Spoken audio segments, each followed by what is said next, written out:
But I quickly learned that it wasn't a lot of money in the video vixen world anymore. And we did get the opportunity to get shopped around. We went to Sony, we went to Universal, G Unit. She's like, if you making a little money here, imagine what you could do in the club. So I'm like, true. The money became addictive very quickly. I had an encounter with a pimp. Just money thing you touch is shining bright. Fake flair and style, she's you got it like. From the hustle to the heart, she's been through it all. Empowering women, she's standing tall.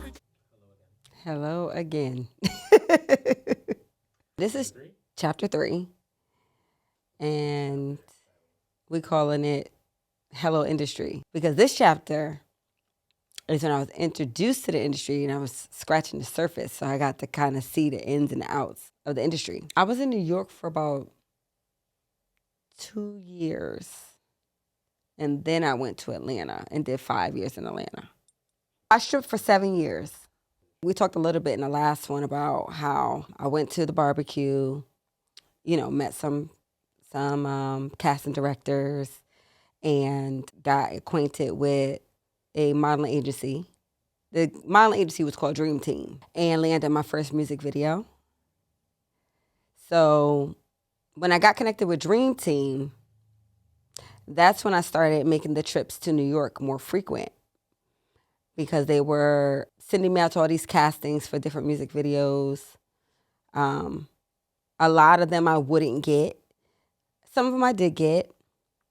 But I quickly learned that it wasn't a lot of money in the video vixen world anymore. They used to pay good money for them.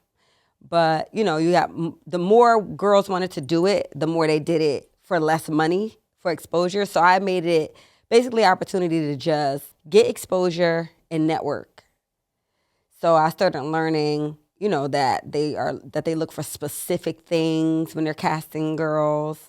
I did get to be on the set of a lot of the video shoots and learn about, principles and the main subjects. And it was interesting. Actually, I cried at my first video shoot because I made it, right? I got in and it was for DMX Get It on the Floor. And I got casted as a dancer. So we had to go to DC for the shoot. So I ended up staying in New York over the night. They took us to DC in a van at like 6 in the morning. The shoot was from 6 in the morning to like 4 in the next morning. That's how long the shoot was.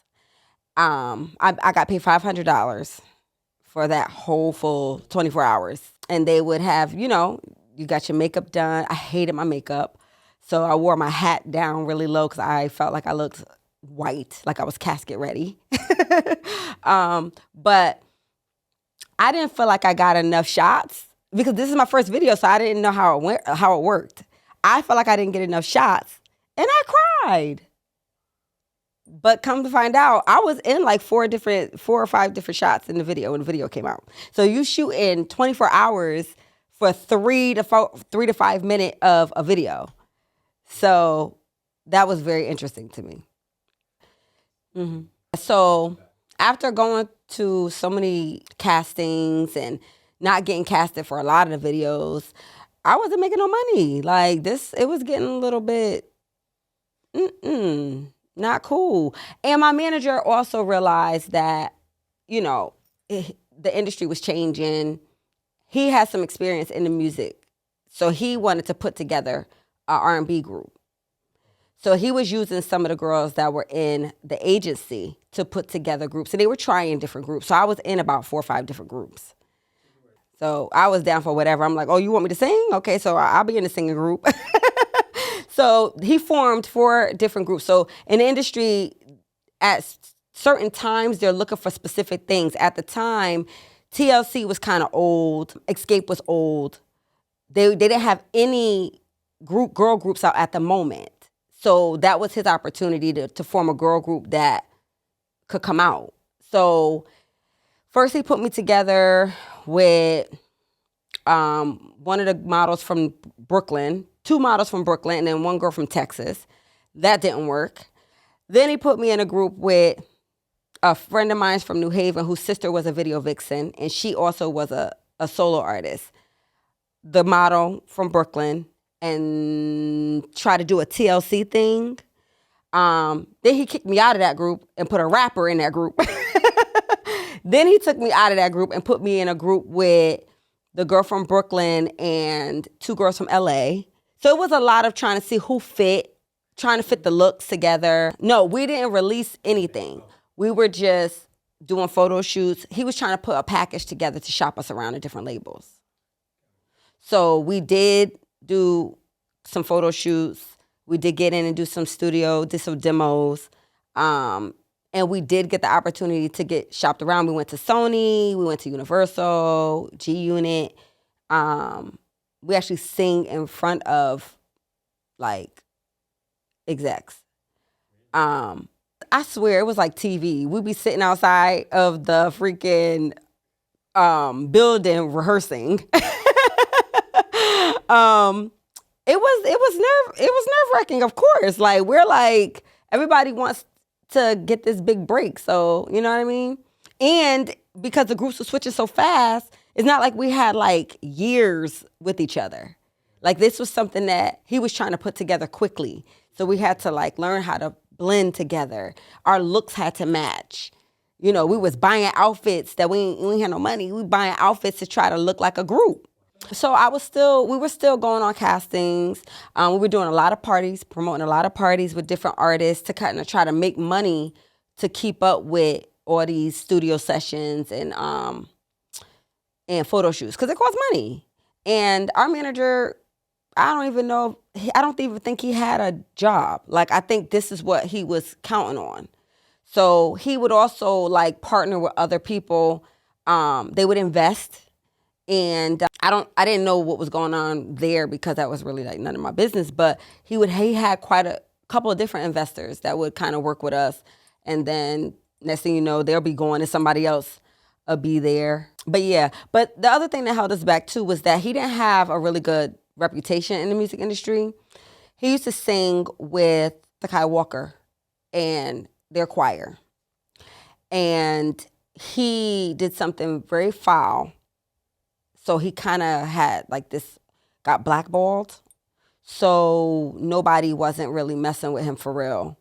And when I found that out, I was like, well, I don't want to work with you either. If ain't nobody going to sign us because of you.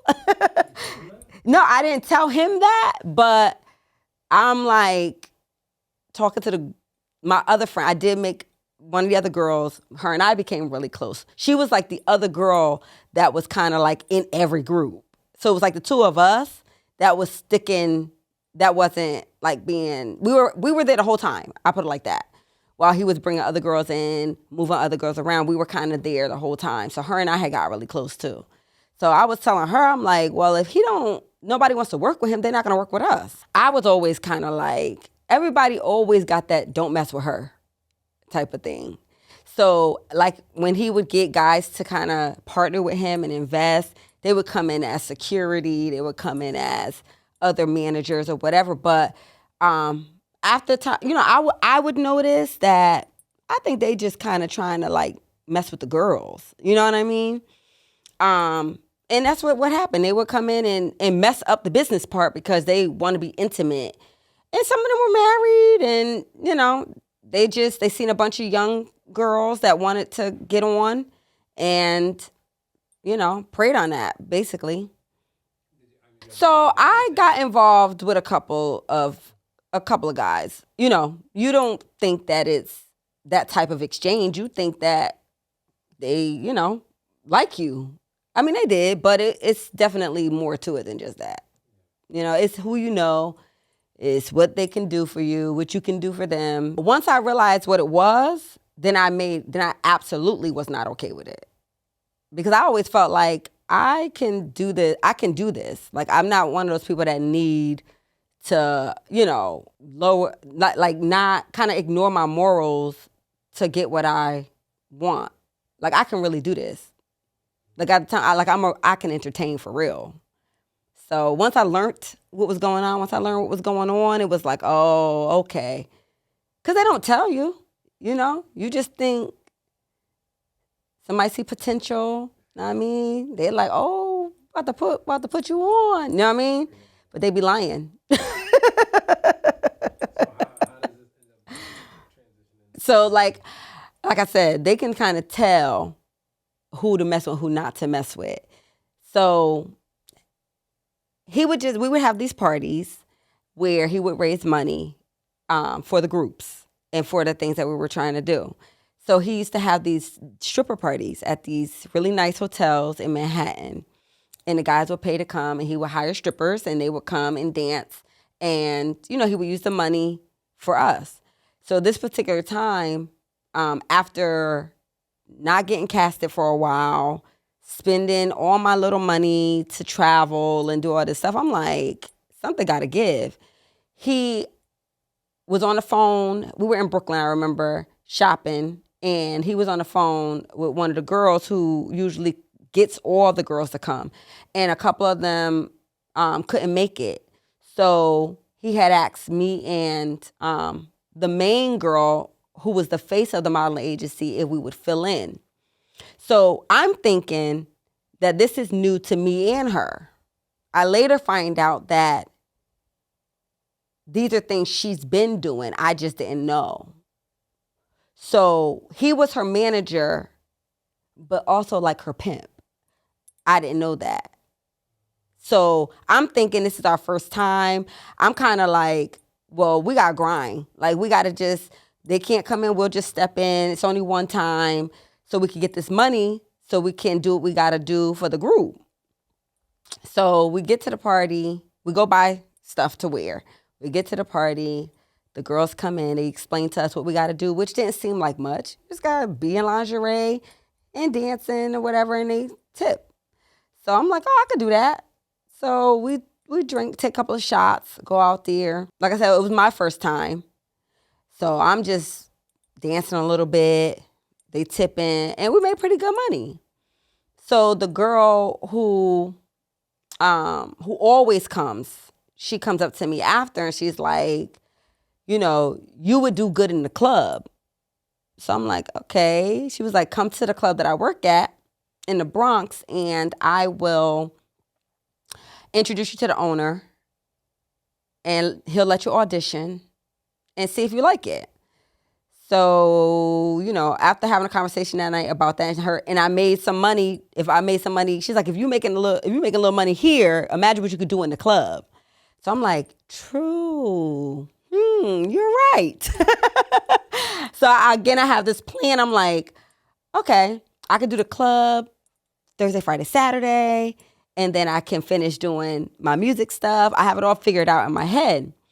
So she calls me. I go down by myself. I audition. So as I'm auditioning, the guy's like, okay, I'm thinking I can stay in my bra and thong. So he's like, okay, when the music change, you got to take your top off. So I'm like, my top is off. It's like, no, you have to be topless. I'm like, oh man, shot please. So I'm like, she's like, don't worry about it. They can't touch you. You just dance on the stage or whatever. So I'm like, all right, whatever. I took another shot. So I take my top off. I'm dancing. Yeah, I was able to. Yes, in New York, you can't be naked in New York. So I'm like, all right, whatever. So I did, and it was empty that night. It was like a Tuesday night or something. But it was like a few guys who come regularly, so they was throwing me money or whatever. So I get off the stage. I felt like I did stupid because I never, dancing on stage and doing choreography are two different things. And she was like, you did good or whatever. So she goes in the back to talk to the owner, and he says, I'm hired. So I said, okay. So that's how I got into the club. At first I was just like, oh, I'm just going to do weekends. Then she was like, no, you can't just do weekends. She was like, you got to work a Monday or a Tuesday in order to work the weekend. So I'm like, okay, so all right, I'll do Tuesday and then the weekend. I wasn't feeling convicted because I just felt like I just went to church. So basically at that time, I'm just repeating what I heard. Like, you know what I'm saying? You had no real commitment. Right. Yeah. And I got saved young, but I didn't understand like that God really speaks to you. I didn't understand that little still small voice is directing you. I didn't understand that. I knew to pray, but I didn't know to listen. You know what I mean? Like it was something, it was a seed planted, but I was out there watering other seeds. Not that one. I had my limits. But then, like I said, later on, I found out that it wasn't as innocent as I thought. I worked at a ton of different clubs.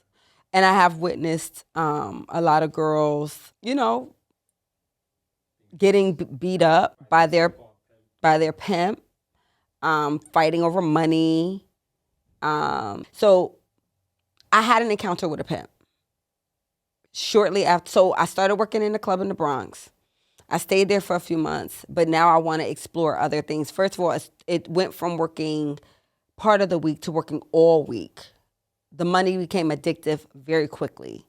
I was working doubles. So I would go in the club at 11 in the morning, work till 4 in the morning, get a hotel, get up, go back to work 11 in the morning till 4 in the morning. All week. I would say an average of 5,000 a week. Average, maybe. It could be better. A fantastic week, 10,000. Yeah. But just as fast as I got the money, I blew it quickly. Once I started dancing and getting that money, all that other stuff went out the window. I didn't have time for that now. So, but just buying clothes, I bought my first car, my encounter with the pimp. So I am now on tour, trying out all the different clubs in the Bronx and Hunts Point. Now, if you look up I don't know if you ever heard about Hunts Point, but you should probably look it up. Hunts Point is always been known for prostitution, and it's very dangerous in that area. So, I wanted to check out other spots, and I was working at the legendary Golden Lady in the Bronx, and I went there all by myself. I used to travel around by myself. Went there by myself. You could tell that I was new. Like first of all, the club that I came from, we wore gowns and dresses. This club was hood. So here I come in with this sparkly dress looking like a figure skater. I mean, you could tell clearly this girl is not from here. You could tell. So, I met a couple of people, got cool with a couple people. And then this one girl comes up to me and she's like being really super nice to me, very cool. I like her. She's like, let me show you the ropes. So she takes me around, introduces me to certain people, and then she brings me over to this guy. She introduced me to this guy. So then she starts taking me around, making her clients tip me, really nice girl. I'm like, oh, this is cool, whatever. So she's like, do you know where to shop? So I'm like, I can name a couple of places, but the house moms inside the clubs usually have outfits. So I would just buy outfits from them. And she was like, I could take you out, and show you where to get your outfits from. So I'm like, okay. So that night, her and the guy she introduced me to was like, are you going all the way back to Connecticut? I was like, yeah. So they were like, no, we just get a hotel out here. We'll pay for it or whatever. So I'm like, all right, cool. So they paid for the hotel. And it was like the next morning, we'll take you down to Manhattan and show you where you can shop at. So I'm like, all right, look, they so nice. So I stay at the hotel. He stays there because he lives somewhere else. And we just talk. We just talking, we chilling. She didn't stay there. I don't know where she went. So we just talking, cooling, whatever. Next morning, she comes meet us and brings us to, no, I'm lying. The first time they didn't stay with me. They came and met me to show me downtown where to buy my clothes. So we're just hanging out, having a good old time, whatever.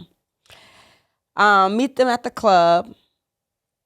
We become all cool. So they're like, why don't you stay out here again? Like, why are you going all the way back to Connecticut? It's 4 a.m, yada, yada, yada. The train ain't even going to come till 6, whatever. So I'm like, all right, cool. Come to find out, they were filling me out. She was his bottom girl. He was her pimp. She was his bottom girl. So her job was to recruit other girls.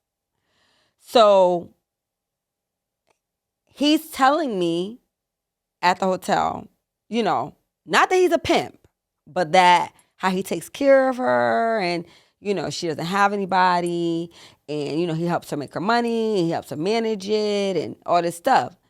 So I still am very new to this industry. I think it's nice, but I'm an adult and I can take care of myself. So I'm very clear that I don't need that kind of help. And he seemed cool with it, right? So we get to the club another night. I guess this was the night that they were expecting me. They have proven themselves and they were expecting me to choose.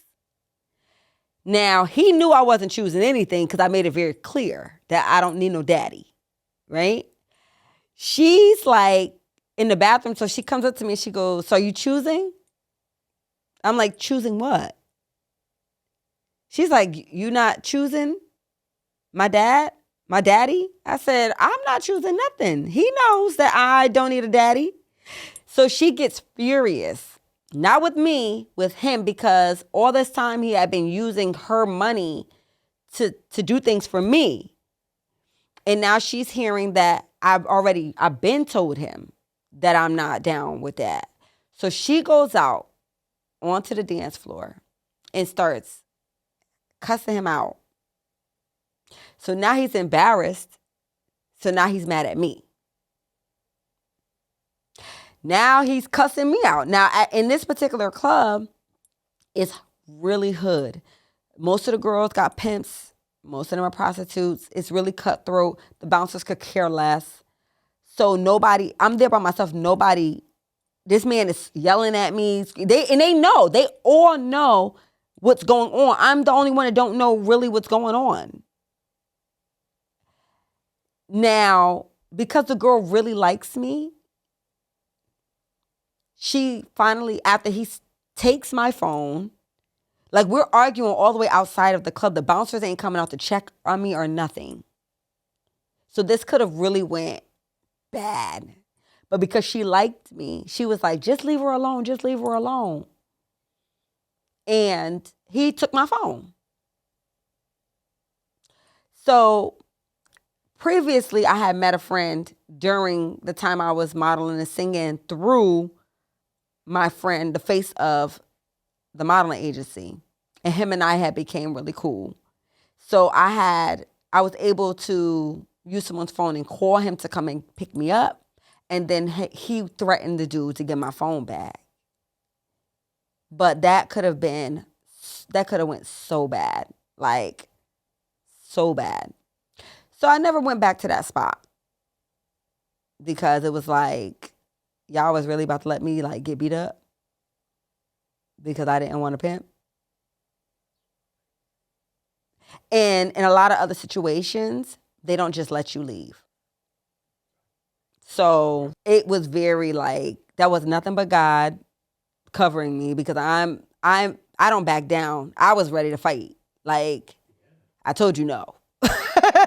But a lot of people, like people I know, ended up in it because they were scared. You know what I mean? They were like, okay, like, you know what I'm saying? They were threatened. No, and that was in the beginning. I just said, okay, well, now I know, stay away from the pimps. The safe places where the money is, a lot of them were racist. Like, I ended up working I actually auditioned like 3 times to get into Sue's Rendezvous, which is another legendary club in Mount Vernon that all the rappers talk about, all the industry people come to. I auditioned 3 times to get in there. Like, it was very hard to get in that club if you were black. I did. I did get in because I ended up meeting this cop in one of the clubs in the Bronx, like one of the clubs in the Bronx. I ended up meeting this cop who liked me, this white cop, Italian guy. And he was friends with one of the managers at Sue's.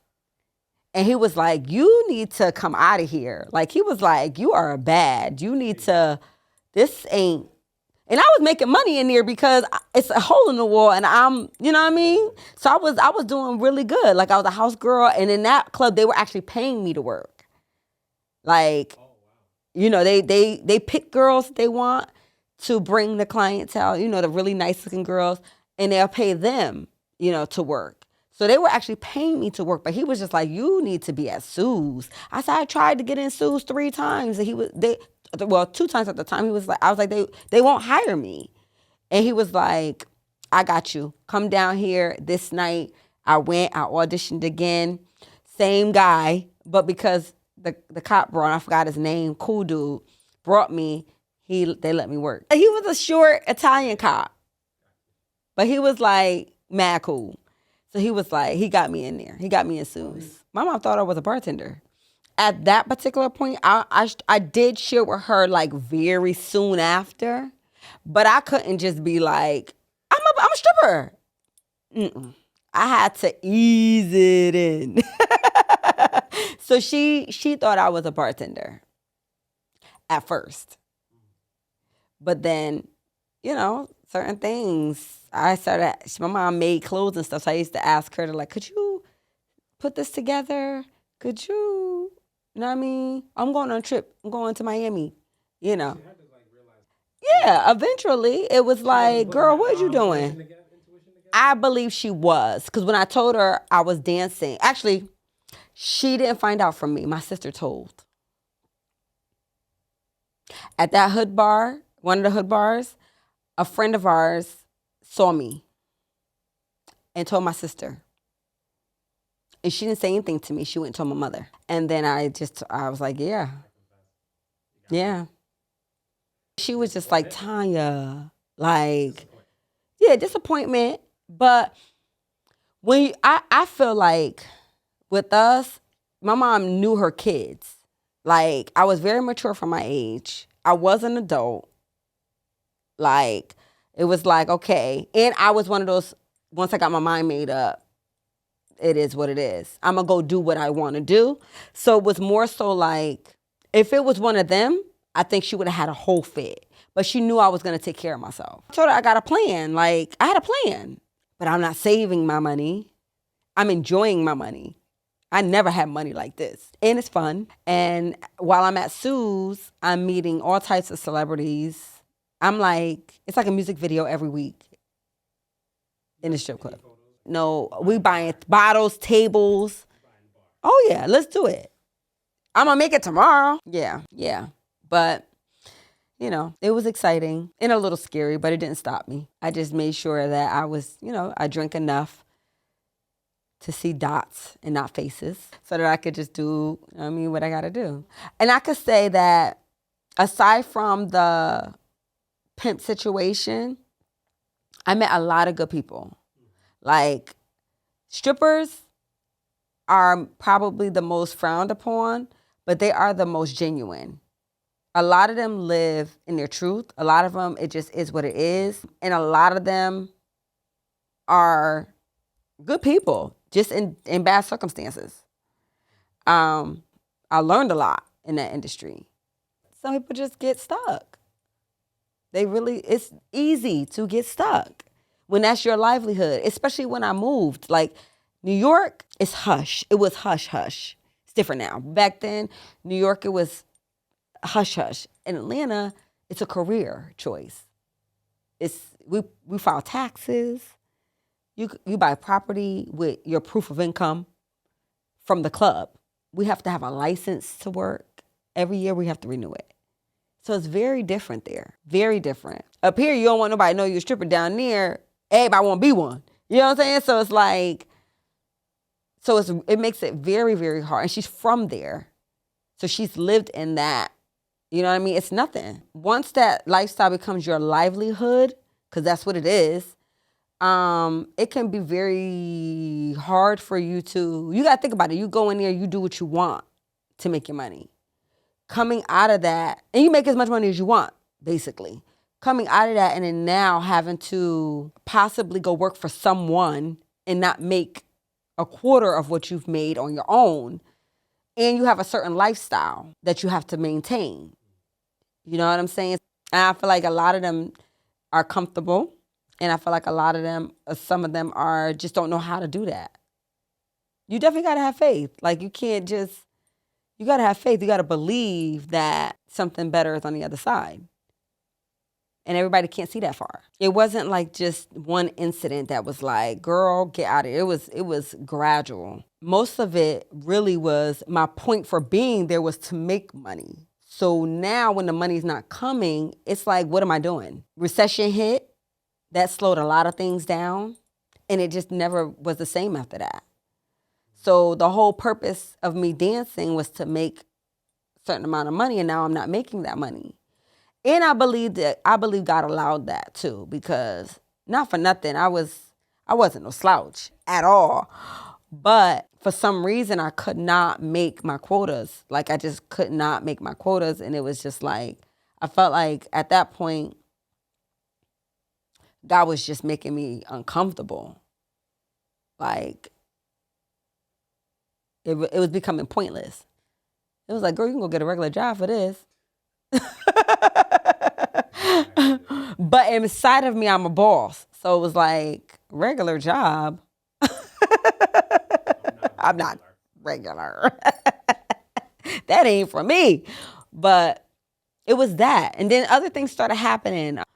One of my home clubs, I started really seeing how the management and was doing the girls so dirty. Like I see girls come in innocent, connect with the owners, start snorting coke and getting drunk and just turn into these like different people and just doing them dirty.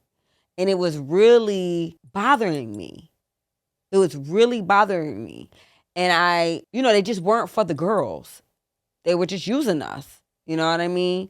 And I remember something happened with a customer and they just were not on the girl's side. And I remember saying, this is my last week. I'm not coming back here because it's going to take something really bad to happen to their people, their own people, for them to wake up. Because the way that they doing these girls is not right. And I promise you that next week I went to the other club that I worked at. And I stayed there for a while. That's where I was going to be for a while. And I got a phone call while I'm dancing on the floor for this guy. I get a phone call. And that club just got shot up. And the bouncer, one of the bouncers, so they have bouncers for the club. The one that actually got hit and died was a personal security for the owner. So I knew something bad was going to happen. I knew karma was coming for them. I just didn't know. I just felt it. And God helped me to just remove myself from that situation before it even happened. The next chapter. So there was a lot that happened in Atlanta. That life period, like that life period. Like I traveled up and down the East Coast at different clubs. Yeah. D.C., Baltimore, Philly, North Carolina, South Carolina, Florida, Tennessee. It's going to be a lot more into the life. My mindset at that time, Yeah, this is interesting. Yeah, can you believe it? It's like, what, girl? And nobody knew what I was going through. Just only thing you touch is shining bright. Fake flair and style, shit you gotta like. From the hustle to the heart, she's been through it all.